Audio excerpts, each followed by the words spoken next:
नमस्कार. दीपक रेगे कथाकथन चॅनलवर तुम्हा सगळ्यांचं मनापासून स्वागत. मित्रांनो, तुम्ही ऐकताय अभय बापट यांची होल्डअप ही कादंबरी आणि आज भाग 11वा. मरुशिका पिंजऱ्यातनं बाहेर पडत असताना चमकली. पटकन आरुष काणेकरच्या कानात कुजबुजली. आरुष उठून उभा राहिला. युअर ऑनर, सिया माथुर जेवढी पाणीनी पटवर्धनना हवी आहे तेवढीच सरकार पक्षाला सुद्धा. पण मी खात्रीपूर्वक सांगतो की सद्यस्थितीत तिचं कोर्टात येणं अशक्य आहे. का काय झालंय अशक्य असायला? न्यायाधीश हेरंडेंनी विचारलं. या कोर्टासमोर मी हे सांगावं असं मला वाटत नाही, जरी माझ्याकडे पुरावे असले तरी सुद्धा. हे बघा, कोड्यात बोलू नका. जे काय आहे ते स्पष्ट सांगा, नाही तर तिला हजर करा कोर्टामध्ये. सिया माथुर यांची छळवणूक झाली आहे. तिच्या मागावर जे गुप्तहेर नेमले होते त्यांनी तिला त्रास दिलाय. एवढंच नाही तर आरोपीचे वकील पटवर्धन यांनी सुद्धा. त्यांनी मरुशिका यांच्या क्लबमध्ये जाऊन सिया माथुरला आपल्याबरोबर फिरायला नेलं. तिच्या मनाविरुद्ध नेलं का मी? ती क्लबात बारबाला म्हणून काम करते. ग्राहकाला सेवा देणं हे तिचं काम आहे. माझ्यासारख्या अनेक ग्राहकांना ती सेवा देते. पाणीनी पटवर्धन म्हणाला. पटवर्धन, थांबा, मध्ये बोलू नका. काणेकरांचं निवेदन झालं की नंतर तुमचं म्हणणं मांडा. एरंडेंनी त्याला समज दिली. शनिवारी दुपारी तिला समन्स दिला गेला. तो अशा स्थितीत दिला गेला की ती पूर्णपणे असहाय्य होती. तो देताच आरोपीच्या एका नातलगानं तिच्या घरात घुसायचा प्रयत्नही केला. सिया माथुरनं झोपेच्या गोळ्यांचा मोठा डोस घेतला. तिची स्थिती नाजूक आहे. ती सध्या डॉक्टरांच्या देखरेखीखाली आहे आणि त्यांनी तिला साक्ष देण्यासाठी बंदी केलेली आहे. काणेकरनं सांगितलं आणि त्याच्यावर न्यायाधीश हेरंडेंनी विचारलं, तुमच्याकडे डॉक्टरांनी दिलेला दाखला आहे का? येस सर, डॉक्टर डोळे यांचा दाखला आहे आमच्याकडे. पाणीनी म्हणाला, पण तिच्यावर उपचार करणारे डॉक्टर सुचिष्मंत हे आहेत. ते आधी होते, म्हणजे माथुरचे नातलग येण्यापूर्वी. नातेवाईक आल्यानंतर त्यांनी डॉक्टर डोळे यांना आणलाय. मग डोळे डॉक्टरांनी तिला यापूर्वी कधी पाहिलं होतं का? तपासलं होतं का? नाही, ते मला माहीत नाही. मला इतर महत्त्वाची कामं असतात. मी क्लबमधल्या बारबालेबरोबर वेळ घालवत नाही. काणेकरांनी पाणीनीला टोमणा मारला. नाही, ते मला सुद्धा शोधून काढावं लागेल. पाणीनी म्हणाला. न्यायाधीशांनी हातोडा आपटला. दोन्ही वकिलांना गप्प बसवलं. डॉक्टर सुचिष्मंत यांचं काय? ते ह्या सगळ्यात कुठे बसतात? कोणीतरी अज्ञात इसमानं फोन केला म्हणून ते आले. त्यांनी तिला तात्पुरती म्हणजे फर्स्ट एड ट्रीटमेंट दिली आणि इस्पितळात पोहोचवलं. रुग्णानं त्यांना कधीही बघितलेलं नव्हतं.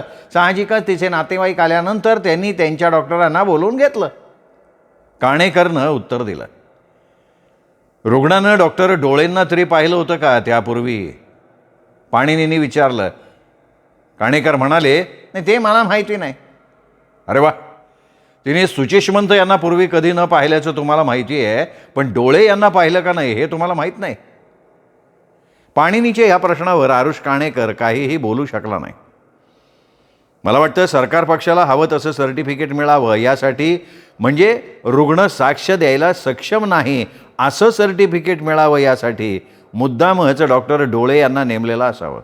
नाही नाही, असं काही नाही आहे. मरुशिकानं तर डोळे डॉक्टरांना नेमलं नाही ना? हे बघा, त्यांचं बिल कोण देतोय मला माहीत नाही. मला एवढंच माहिती आहे की त्यांनी रुग्ण साक्ष द्यायच्या अवस्थेत नाही असा दाखला दिलाय आणि मी स्वतः या बाबतीत त्यांच्याशी बोललो आहे फोनवर. न्यायाधीश एरंडे यांनी डॉक्टरांनी दिलेला दाखला पाहिला. खूप नर्व्हस असल्यामुळे येऊ शकत नाही असा उल्लेख आहे बरं का या दाखल्यामध्ये. मिस्टर काणेकर, प्रत्येक साक्षीदारानं अशा कारणास्तव कोर्टात यायचं टाळलं तर कितीतरी खटले अडकून राहतील. मला सांगा काणेकर, तिने गोळ्या शनिवारी घेतल्या, तिला शुद्ध कधी आली? माहीत नाही. शनिवारी आली का? नाही, सांगता येणार नाही. हे बघा, मला हे असले वेळकाढूपणाचे डावपेच आवडत नाहीत. यात खूप कच्चे दुबे राहिलेत असं माझं स्पष्ट मत आहे. समन्स देऊन सुद्धा साक्षीदार हजर राहिलेला नाही ही वस्तुस्थिती आहे. सतत होणाऱ्या विलंबामुळे या कोर्टाची सहनशक्ती आता संपायला लागली आहे. नाईलाजानं दुपारी 2 वाजेपर्यंत मी कामकाज तहकूब करतोय. कामकाज म्हणजे या साक्षीदाराची साक्ष. तोपर्यंत बचाव पक्षानं दुसरा साक्षीदार तपासावा. आरोपी सोडून आमचे अन्य कोणी साक्षीदार नाही आहेत. पाणिनी पटवर्धननं जाहीर करून टाकलं.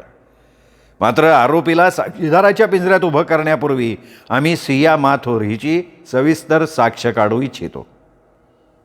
थोडक्यात, न्यायाधीशांच्या हातात निकालासाठी हे प्रकरण सुपूर्द करण्यापूर्वीचा शेवटचा साक्षीदार म्हणजे आरोपी असेल. पण त्याआधी सिया माथुर आम्हाला इथे हवीच आहे. हे अत्यंत चीड आणणार आहे. हो, हे अत्यंत चीड आणणारं आहे. हे बघा, एकीकडे आम्ही ओरड करतोय की कोर्टाकडे कामाचा फार ताण आहे आणि इथे कोर्टात काम करणारे तुमच्या आमच्यासारखे लोक चालू खटल्यात खीळ घालायचा प्रयत्न करताय. केवळ एका डॉक्टरच्या दाखल्यावर साक्षीदाराला कोर्टात हजर न राहण्यासाठी प्रयत्न करताय तुम्ही. आता मी काय सांगतोय? मी सांगतो काय ठरवलंय ते. मी 10 मिनिटाची सुट्टी जाहीर करतो. त्यात मी डॉक्टर डोळे यांच्याशी स्वतः बोलून घेतो. मी त्यांच्या सर्टिफिकेटला मान्यता देणार नाहीये. पुन्हा कोर्ट चालू होईल तेव्हा एकतर मला डॉक्टर डोळे इथे पाहिजेत किंवा सिया माथुर पाहिजे. मिस्टर पटवर्धन, तुमचं काय म्हणणं होतं? डॉक्टर डोळे यांचं बिल मरुशिका मतकरी यांनी दिलंय. माझा असा विश्वास आहे की सिया माथुर आज कोर्टात येऊ शकणार नाही. असा दाखला देण्यापुरती डॉक्टर डोळे यांची नेमणूक करण्यात आली आहे. डॉक्टर सुचिष्मंत हे सिया माथुरच्या तब्येतीबद्दल जेवढे अनभिज्ञ होते तेवढेच डॉक्टर डोळे सुद्धा आहेत. पाणिनी म्हणाला. डॉक्टर सुचिष्मंत हे पाणिनी पटवर्धन यांचे आशील आहेत, जुने. त्यांनीच त्यांना बोलवलं आणि हॉस्पिटलमध्ये दाखल करून घेतलं. पुढच्या 10 मिनिटात हा विषय मी संपूर्णच टाकणार आहे. मी डोळ्यांशी बोलल्यावर मला जर वाटलं की सिया माथुर कोर्टात येऊ शकत नाही तर बचाव पक्षानं दुसरा साक्षीदार आणावा, नाही तर आरोपीला साक्षीदार म्हणून आणावं. न्यायाधीश एरंडे म्हटले आणि उठून आपल्या चेंबरमध्ये निघून गेले. पटवर्धन, तुम्ही सिया माथुरचा का हट्ट धरताय? तुम्हाला तिच्या साक्षीचा काही फायदा नाहीच आहे. झालं तर नुकसानच आहे. नाही ते तिला तपासल्यानंतर समजेल ना. कोर्टातून कनक ओजस आत येताना पाणिनीला दिसला. त्यांनी अंगठा वर करून पाणिनीला दाखवला. पाणिनीची कळी खुलली. यस कनक, काही विशेष? तुझा अंदाज बरोबर ठरला बरं का पाणिनी. कसल्या बाबतीतला? तिच्या पर्समधल्या त्या पिवळ्या पेपरबद्दल. काय सांगतोयस? तुला मिळाला तो कुठे, कसा? पाणिनीने विचारलं. तो आता एकदम उल्लसित झाला होता. कनकनं तो पाणिनीच्या कोटाच्या खिशात सरकवून टाकला. मरुशिकाला कळलंय का तुला तो मिळालाय म्हणून? चे बोलतोच काय अरे? मग तू मिळवलाच कसा? काय आहे, माझा अंदाज होता की ती कोर्टातून बाहेर पडल्यावर प्रथम लेडीज बाथरूममध्ये जाईल. तिने आज जाऊन तो कागद फाडला आणि फ्लश करून टाकला असता तर आपल्या हातात काही राहिलं नसतं. म्हणून मी लेडीज बाथरूमच्या दारावर दुरुस्तीसाठी बंद आहे अशी कागदी पाटी लावून टाकली. दाराला बाहेरनं कुलूप लावून टाकलं. त्यामुळे तिचा झाला ना इलाज. तिने कोणाचं लक्ष नाही असं बघून बाहेरच्या कचऱ्याच्या डब्यात तो कागद टाकून दिला. माझ्या माणसानं ती गेल्यानंतर तिथून मिळवला आणि त्याच्या जागी तसाच दिसणारा पिवळा कागद टाकून दिला. त्यामुळे तिने जर पुन्हा येऊन तो कचऱ्याचा डबा बघितला तरी तिला त्यात एक पिवळा कागद दिसला असता आणि तिला कसलाही संशय आला नसता. हा प्रकार झाल्यानंतर आणि ती गेल्यावर मी बाथरूमची पाटी काढून टाकली आणि कुलूपसुद्धा उघडून टाकलं. नाही पण हे करताना तिने बघितलं नसेल ना? नाही रे. काही म्हण, पण तू छान काम केलं कनक. आता आणखी एक काम कर. हिमानी दुनाखेचं पोस्टमॉर्टेम झालं त्यावेळी तिच्या शरीरावर कुठे भाजलेल्या डागाची खूण सापडली का याची माहिती काढ. ती मी आधीच काढली आहे. तिच्या उजव्या गुडघ्यावर तू म्हणतोस तसा डाग आहे पाणिनी. एखाद्या नाण्याच्या आकाराचा डाग? हां, साधारण तसाच रे. पोस्टमॉर्टेम करणाऱ्या डॉक्टरांना त्याचा नेमका अर्थ नाही सांगता आला. तेवढ्यात पट्टेवाला बाहेर आला. त्यांनी पाणिनीला हाक मारली. ओ पटवर्धन, तुम्हाला ना आरुष कनेकर अशा दोघांना साहेबांनी त्यांच्या केबिनमध्ये बोलावलंय. कनक, मी पटकन जाऊन येतो. मला कदाचित तुझी साक्ष काढावी लागेल. तो पिवळा कागद तुला कसा मिळाला याबद्दलची. आरुष काणेकर आणि पाणिनी पटवर्धन एकत्र न्यायाधीश एरंडे यांच्या चेंबरमध्ये गेले. एरंडे हातात फोन धरून बसले होते. दोघे आत येताच ते त्यांना उद्देशून म्हणाले, डॉक्टर डोळे फोनवर आहेत. त्यांचं म्हणणं आहे की सिया माथुर दुपारी 2 वाजता कोर्टात येऊ शकते साक्ष देण्यासाठी, पण त्यावेळी त्यांनी कोर्टात हजर असणं गरजेचं आहे. साक्ष देताना अचानक ती नैराश्यात जाऊ शकते. जर तिला तसा काही त्रास झाला तर तिची साक्ष थांबवायचा अधिकार त्यांना असावा, ही त्यांची अट आहे. मला हे ठीक वाटतंय. मला बोलायचं आहे त्यांच्याशी, पाणिनी न्यायाधीशांना म्हणाला. हे बघा डॉक्टर डोळे, आरोपीचे म्हणजे बचाव पक्षाचे वकील पाणिनी पटवर्धन यांना तुमच्याशी बोलायचं आहे. एरंडे म्हणाले आणि त्यांनी फोन पाणिनी पटवर्धनकडे दिला. नमस्कार डॉक्टर, मला सिया माथुरबद्दल विचारायचं होतं. डॉक्टर डोळे त्याला क्लिष्ट अशा वैद्यकीय भाषेत काय काय सांगायला लागले. पाणिनी वैतागला. बघा डॉक्टर, ते सगळं राहू दे हो. मला एवढं सांगा की तुम्हाला तिच्या पार्श्वभूमीबद्दल कितपत ज्ञान आहे.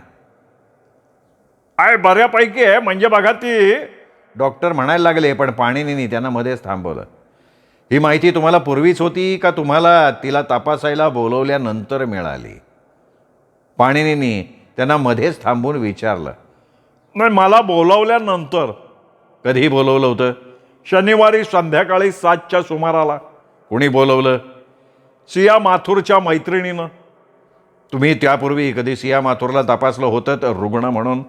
नाही. पण तुम्हाला बोलवणाऱ्या मैत्रिणीला तुम्ही यापूर्वी भेटला होतात? नाही, मला नाही. म्हणजे पटवर्धन, या प्रश्नामागे नेमका काय हेतू आहे? तुम्हाला बोलवणाऱ्या व्यक्तीचं नाव मरुशिका होतं? या प्रश्नाचं उत्तर तुम्हाला देत बसणार नाही बरं का मी. मला नाही तर न्यायाधीशांना सांगा, त्यांच्याकडे फोन देतो मी. बोला डॉक्टर, पाणिनी म्हणाला. त्यांनी एरंडेंच्याकडे फोन देऊन टाकला. डॉक्टर, तुम्ही मरुशिका मतकरीचे डॉक्टर आहात, ही वस्तुस्थिती आहे का? एरंडेंनी विचारलं. पलीकडून डॉक्टर डोळे काहीतरी बोलले, त्यामुळे न्यायाधीशांच्या कपाळावर आठ्या पडल्या. हे बघा डॉक्टर, तुम्ही न्यायाधीशाशी बोलताय. मला यापेक्षा व्यवस्थित उत्तर अपेक्षित आहे तुमच्याकडनं. पलीकडनं पुन्हा डॉक्टर डोळे काहीतरी बोलले, जे एरंडे यांना आवडलेलं दिसलं नाही. हे बघा डॉक्टर, तुम्ही 2 वाजता तुमच्या पेशंटला घेऊन इथे या. ज्या प्रश्नांची उत्तरं मी तुम्हाला आत्ता फोनवरून विचारली, तीच तुम्हाला भर कोर्टात सगळ्यांच्या समोर मी विचारणार आहे. अच्छा, एरंडे म्हणाले आणि त्यांनी फोन ठेवूनच दिला. पटवर्धन कणेकर, काय चाललंय का हे सगळं? मला भयंकर चीड आणणार आहे हे सगळं. आपण पुन्हा कोर्टाचं कामकाज चालू करू. दोन्ही वकिलांनी एकमेकांवर टीका किंवा आरोप प्रत्यारोप न करता या खटल्याला वेग देण्याचा प्रयत्न करा. मिस्टर पटवर्धन, तुम्ही सिया माथुर येईपर्यंत दुसरा साक्षीदार तपासा. ठीक 2 वाजता मला माथुर आणि डॉक्टर डोळे इथे हजर हवेत. ज्यांच्या मला नाही वाटत सिया माथुरची साक्ष घेण्याची पटवर्धन यांची खरोखर इच्छा असावी. ते काहीतरी बनावर रस्ता येतो. सिया माथुर ही खरं तर त्यांच्या विरोधातली साक्षीदार असणार आहे. तिच्या साक्षीचा पटवर्धनांना काहीही फायदा होणार नाही आहे. त्यांनी बचावाची जी नीती आखली असेल त्याला माथुरच्या साक्षीनं धक्का बसणार आहे. त्यामुळे तिची साक्ष काढून बचाव पक्ष स्वतःवर बंधनं घालून घेईल. हे बघा, मला कशानं धक्का बसेल आणि कशाचा फायदा होईल हे तुम्ही मला सुचवायची गरज नाही आहे. तुम्ही स्वतःच्या पायाखालची वाळू घसरत नाही आहे ना, तेवढंच बघा. पाणिनी म्हणाला आणि बाहेर पडला.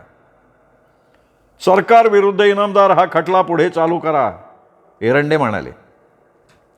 सकृतदर्शनी असं दिसतं युअर ऑनर की मला हवा असलेला साक्षीदार आज दुपारी 3 वाजेपर्यंत इथे हजर राहू शकेल. पण मी आधी म्हणालो त्यानुसार मला आरोपीला साक्षीदाराच्या पिंजऱ्यात आणायचं आहे, पण ते अगदी शेवटचा साक्षीदार म्हणून. आणि त्यानंतर मेहरबान कोर्टावर मी निर्णय सोपवणार आहे. पण त्याआधी मला सिया माथुरची तपासणी करायचीच आहे.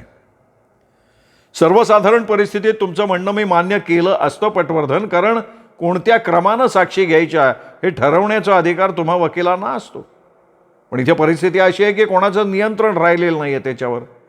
सिया माथुर दुपारी 2 पर्यंत येऊ शकणार नाही हेही आता स्पष्ट झालं आहे. ठीक आहे, प्राप्त परिस्थितीत मी मरुशिका मतकरी यांना उलट तपासणीसाठी पुन्हा बोलावू इच्छितो. त्यांना 2-3च प्रश्न विचारायचे आहेत मला. युअर ऑनर, सरकार पक्षानं आपल्या बाजूनं साक्षी पूर्ण केलेल्या आहेत. मगाशीच मी ते जाहीरही केलं आहे.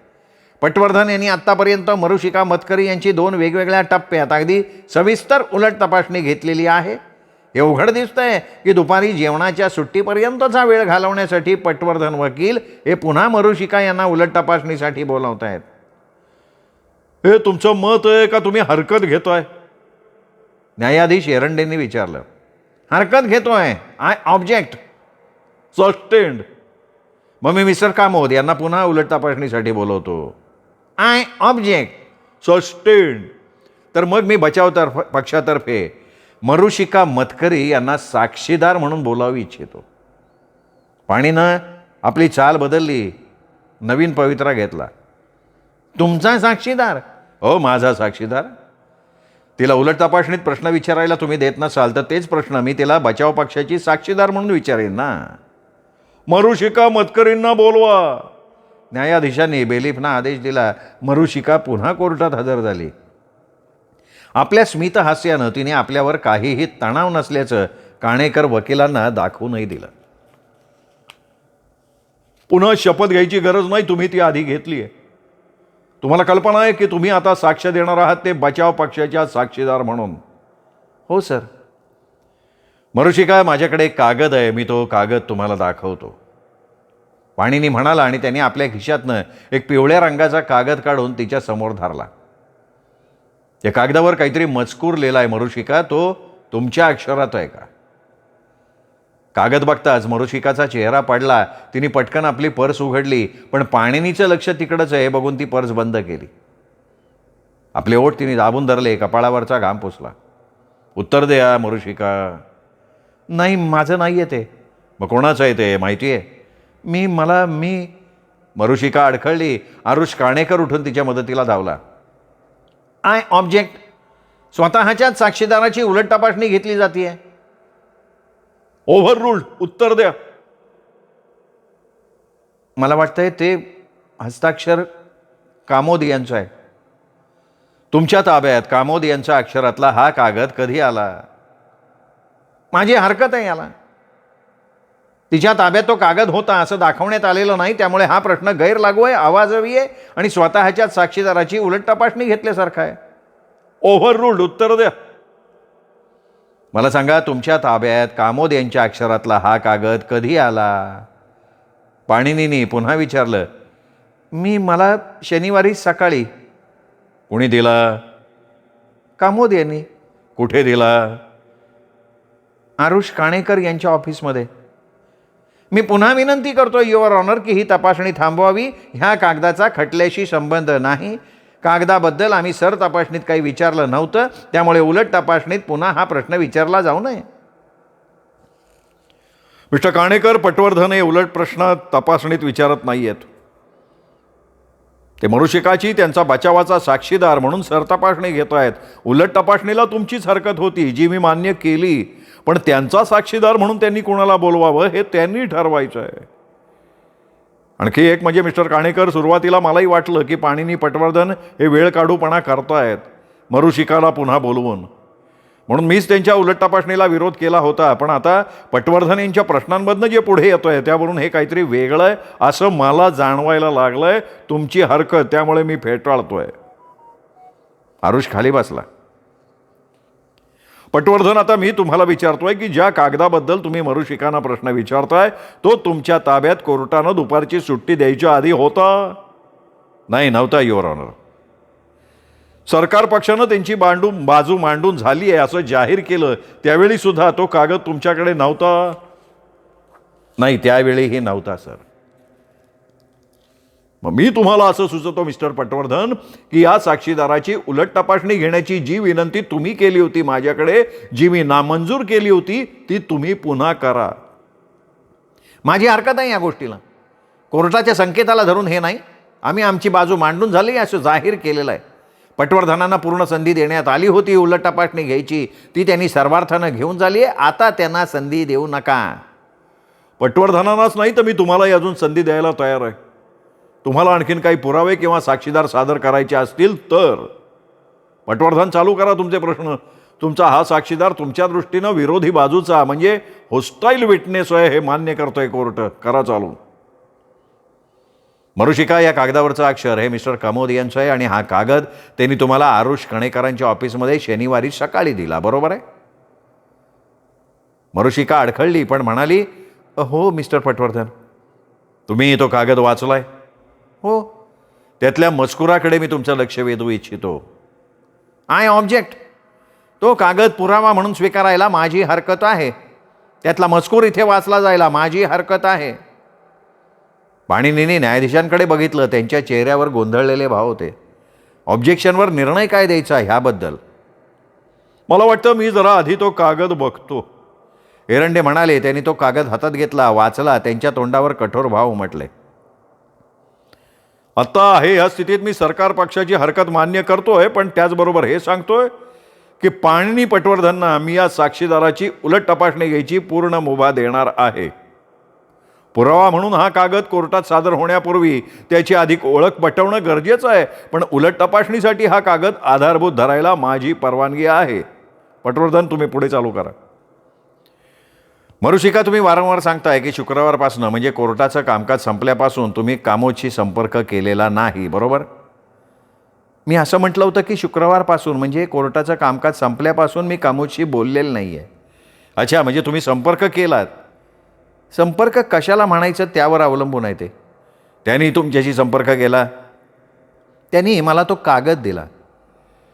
होल्डअपच्या रात्री जेवताना काय घेतलं होतं तुम्ही? स्टार्टरमध्ये मंचुरियन, बटाटा चिप्स, नंतर पंजाबी कोफ्ता.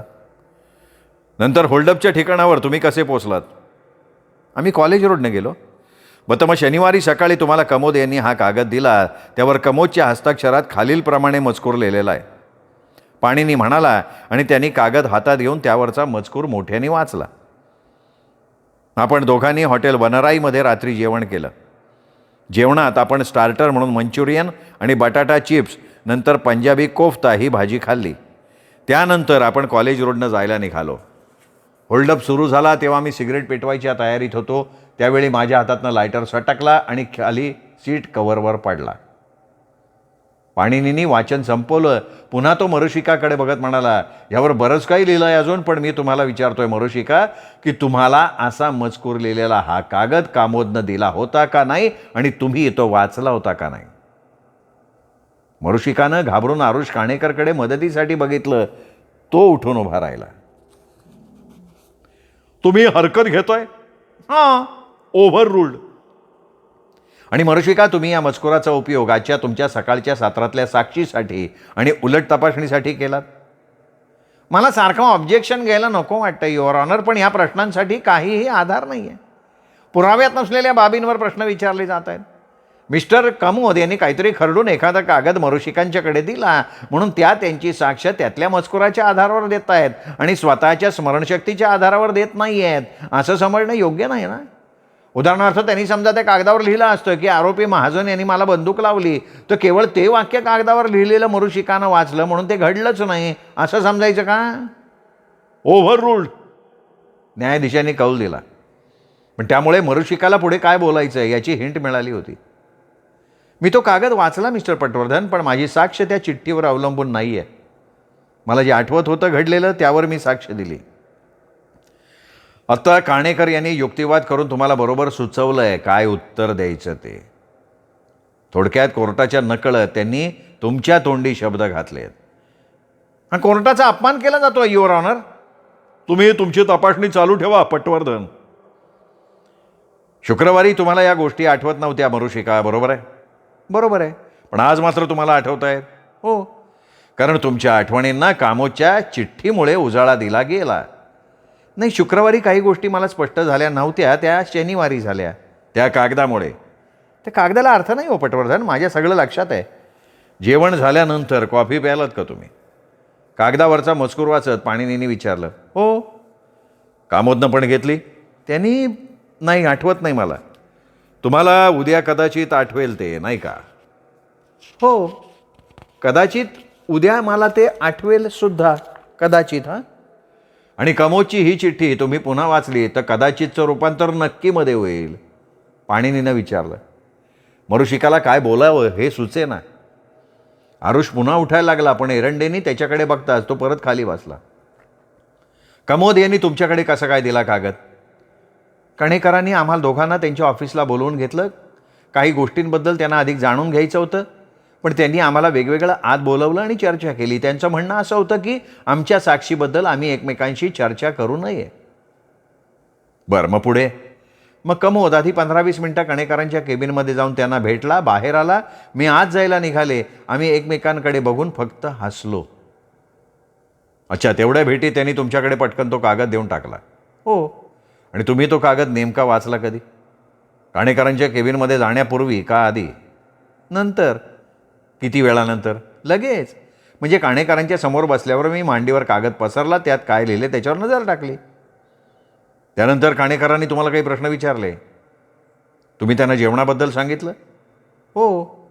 जेवणाच्या आधी तुम्ही काय घेतलं? सोलकढी. शुक्रवारी तुम्ही कोर्टात साक्ष देताना सोलकडीचा उल्लेख नव्हता केला. केला नव्हता. आठवलं नव्हतं ना तेव्हा. पण शनिवारी तुम्हाला काणेकरांच्या ऑफिसमध्ये ते आठवलं. हो. कामोदनं दिलेल्या चिठ्ठीमुळे. त्यामुळे मला मदत झाली असं म्हणता येईल. म्हणजे या कोर्टाची तुम्हाला अशी समजूत करून द्यायची आहे की कामोदनं दिलेल्या कागदामुळे तुम्हाला सोलकडी पिली हे शनिवारी आठवलं, नाही तर तुम्हाला ते आठवलं नसतं. असं काही नाही. शुक्रवारी पण मला माहिती होतं की सोलकडी मागवली होती आम्ही. फक्त त्या कागदामुळे माझ्या आठवणी ताज्या झाल्या एवढंच. मरुशिका हट्टीपणानं म्हणाली. पाणिनीनं हातातला कागद पुन्हा तिच्यासमोर नाचवला.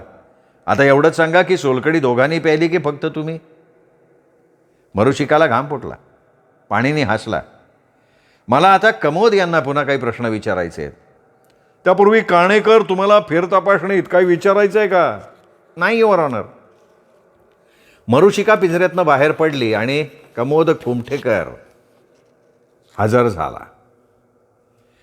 शुक्रवारी कोर्टाचं कामकाज संपल्यानंतर तुम्ही मरुशिकाशी संपर्क केला होतात कामोद? मी आज सकाळीच त्यांना गुड मॉर्निंग केलं. या खटल्यासंदर्भात संपर्क केला होता का? नाही, अजिबात नाही. 1 मिनिट युअर ऑनर. मला वाटतं साक्षीदाराच्या खाली बसाव तुम्ही. मला ह्या खटल्यातल्या ह्या टप्प्यात रस निर्माण झाला आहे. मी दोन्ही बाजूच्या वकिलांना सूचना करतो, तुम्ही दोघं जरा थांबा. मला स्वतःला या साक्षीदाराला पहिल्यांदा काही प्रश्न विचारायचे आहेत. मला सांगा मिस्टर कमोद कुमठेकर, तुम्ही या खटल्यातल्या संदर्भात मरुशिकाशी संपर्क केला होतात शुक्रवारी कोर्टाचं काम संपल्यानंतरच्या काळात? नाही युअर ऑनर. तसं करणं अपेक्षितही नव्हतं. मला जाणीव आहे त्याची. कुठल्याही विषयाच्या संदर्भात? हो युअर ऑनर. केसबद्दलच्या कुठल्याच विषयाबद्दल आमचा संपर्क झाला नाही. दरोड्याच्या रात्री काय घडलं याबद्दल सुद्धा?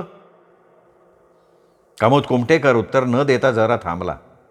त्यांनी काणेकरकडे मदतीच्या अपेक्षेनं बघितलं.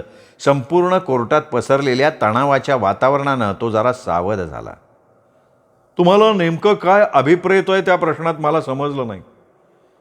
दरोड्याच्या कालावधीत, त्याच्या आधी आणि नंतर काय काय घडलं याबद्दल तुम्ही मरुशिकाबरोबर कुठल्याही प्रकारचा संपर्क केला का नाही केला? म्हणजे मी काय झालं? ओके, केला संपर्क केला. ओ, केलात तुम्ही? हां, बारीक सारीक गोष्टींबद्दल. दरोड्याच्या आधी घेतलेल्या जेवणात तुम्ही काय घेतलं होतं त्याबद्दल? Your honour. तुम्ही मध्ये बोलू नका हो काणेकर. तरी मला हरकत घ्यायची आहे, कारण मला हा प्रश्न चुकीचा आहे असं वाटतंय. काय चुकीचं आहे त्याच्यात? प्रश्नात चुकीचा नाही युअर ऑनर, पण साक्षीदाराला हे लक्षात आणून देणं महत्त्वाचं आहे की साक्षीदारानं लेखी संपर्क केला असेल तर ते कोर्टाला अपेक्षित आहे. एरंडेंच्या चेहऱ्यावर तिरस्कारयुक्त भाव उमटले. मला नेमकं हेच जाणून घ्यायचं होतं. ठीक आहे काणेकर, तुमच्या हरकतीवर माझा आक्षेप नव्हता, पण ज्या पद्धतीनं तुम्ही ती शब्दात मांडली ना, ते मला आवडलं नव्हतं. असो, पटवर्धन, आता तुमचे प्रश्न सुरू करा. कामोद कुमठेकर, कोर्टाच्या प्रश्नाला उत्तरं द्या. शनिवारी सकाळी काणेकर आणि माझी चर्चा झाली, पण त्यात त्यांनी विचारलेल्या प्रश्नांमध्ये दरोड्याच्या संदर्भातला प्रश्न नव्हता. फक्त मला त्या रात्रीचं काय आठवतंय याची चाचपणी करण्यासाठीचे प्रश्न होते. त्यामुळे त्याबद्दलची चिठ्ठी मरुशिकाला देण्यात काही गैर आहे असं मला वाटलं नाही, वाटत नाही. आपल्या हातातला पिवळा कागद दाखवत पाणिनींनी त्याला विचारलं की ही चिठ्ठी आहे? हो. ही चिठ्ठी तुमच्या हस्ताक्षरातली आहे? अर्थात. तुम्ही सरकारी वकील काणेकरांना जी माहिती दिली तशीच माहिती मरुशिकानं सुद्धा द्यावी. तुमच्या विधानाची विरुद्ध अशी माहिती तिने देऊ नये, हा तुमचा हेतू होता का नाही ही चिठ्ठी तिला देण्यामागे? अरे नाही, तसं नाही पटवर्धन. काय आहे, तिला समन्स आल्यामुळे ती घाबरली होती. ती नाईट क्लब चालवते, त्याबद्दलच आपल्याला तिथे बोलून विचारलं जाईल याचं तिला आलं होतं टेन्शन. त्यामुळे मी तिला चिठ्ठी लिहून कळवलं की साधारण काय स्वरूपाची चौकशी केली जाणार आहे तिथे. तसं असेल तर मग तुम्ही चिठ्ठीत तसं का नाही लिहिलं की पोलिसांना नाईट क्लबबद्दल चौकशी करायची नाही आहे, तर गाडीवर झालेल्या हल्ल्याच्या वेळी काय झालं त्यात रस आहे. खरंच की मला नाही कसं सुचलं आहे. मी उगाच एवढं सगळं लिहित बसलो. तुम्ही तिला हे सगळं तपशिलात लिहिलं आहे मिस्टर कामोद. याचं कारण असं आहे की त्या संध्याकाळी तुम्ही तिच्याबरोबर जेवण घेतलं ना, ती स्त्री म्हणजे मरुशिका नव्हती. ती स्त्री दुसरीच कोणीतरी होती आणि त्या स्त्रीबरोबर तुम्ही जेवताना जे जे काही घेतलं, जे जे काही बोललात, ते सगळं तुम्हाला मरुशिकाला सांगणं गरजेचं होतं, कारण त्याशिवाय गाडीत तुमच्याबरोबर मरुशिका असल्याचं तुम्हाला सिद्ध करता येणार नव्हतं. नाही हो, असं काही नाही आहे, कामोद म्हणाला, पण त्याच्या बोलण्यात जोर नव्हता. हल्ला झाल्यावर तुम्ही रस्त्यावर आलात, एका औषधाच्या दुकानातनं पोलिसांना फोन लावलात. तो फोन करण्यापूर्वी तुम्ही आणखीन एका व्यक्तीला फोन केला होतात, हे बरोबर आहे का नाही? पाणिनीने विचारलं आणि साक्षीदाराची घाबरगुंडी उडाली. मला कदाचित केला असेल, म्हणजे काय खरंच मला आठवत नाही ते. आणि तुम्ही जो फोन केलात पोलिसांना फोन करण्यापूर्वी, तो मरुशिका व्हिला नंबर 2ला केला होता. नाही, माझ्या लक्षात नाही. मी गोंधळून गेलो होतो या हल्ल्यामुळे. माझा जीव धोक्यात होता ना त्यावेळी. गोंधळून गेला होतात? पण या हल्ल्यात नेमकं गोंधळून जाण्याजोगं काय होतं? सगळाच प्रसंग ना एकूण. त्यातल्या त्यात भीतीदायक काय होतं? नाही, अचानक गाडीचा दरवाजा उघडला जाणं, माझ्या डोक्याला बंदूक लावली जाणं, या प्रसंगानं तुम्ही एवढे गोंधळून गेला होतात की आत्ता तुम्हाला सांगता येत नाही आहे की तुम्ही मरुशिका व्हिला नंबर 2ला फोन लावला होतात का नाही लावला. मी घाबरलो होतो, गोंधळलो होतो, त्यामुळे फोन लावला का नाही लक्षात नाही हो. मग एवढं घाबरल्यामुळे, गोंधळ्यात पडल्यामुळे तुम्हाला मरुशिका व्हिलाला फोन केल्याचं आठवत नसेल, तर त्याच मानसिक अवस्थेत तुम्हाला केवळ 1 सेकंद बघून आरोपीला ओळखता आलं, अशी तुम्हाला या कोर्टाची समजूत करून द्यायची आहे का? नाही, मी तसा गोंधळलो नव्हतो बरं का. मी पाहिला तो आरोपीच होता.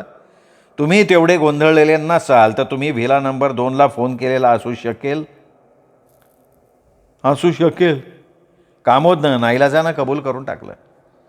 व्हिलाला फोन लागल्यानंतर तुम्ही मरुशिकाला फोनवर बोलवून घेतलं. असू शकेल, पण नाही, थांबा, नाही. तुमचं पहिलं उत्तर असू शकेल असं होतं. हो, पण माझा घोळ झाला थोडा. एवढा गोंधळ झाला मनात की गाडीत तुमच्या शेजारी मरुशिका बसलेली असणं अपेक्षित असताना तुम्ही फोन करून मरुशिकाला बोलवून घेतलं. नाही, मी मरुशिकाला नाही बोलवलं फोनवर. तिला बोलवायचं नव्हतं फोनवर, तर तुम्ही व्हिलाला फोन का केला? मला नाही वाटत मी व्हिलाला फोन केला असावा. तुम्ही व्हिलाला फोन लावला नाहीत हे तुम्हाला माहिती नाही आहे? माझा गोंधळ उडाला आहे पटवर्धन. जर त्या औषधाच्या दुकानातलं रेकॉर्ड दाखवत असेल की तिथून व्हिलाला फोन लावला गेला, तर मी लावला असेन फोन. हताशपणे कमोद म्हणाला. पाणिनी हसला आणि म्हणाला, दॅट्स ऑल युअर ऑनर.